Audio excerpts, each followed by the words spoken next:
गोरानि मोखों आवता थोलाय सिथों जोंनि बुबा गोरानि इमा इनि मोखां सिथों जोंनि बुबा गोरानि मोखों आवता थोलाय सिथों जोंनि बुबा गोरानि इमा इनि मोखां सिथों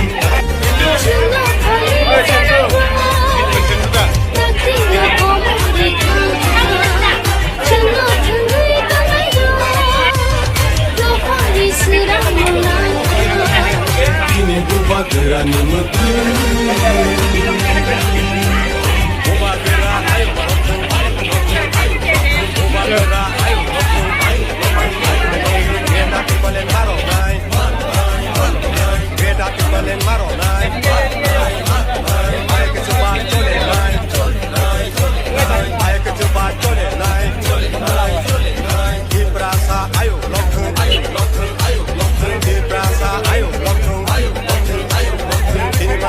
लैंग्वेज में।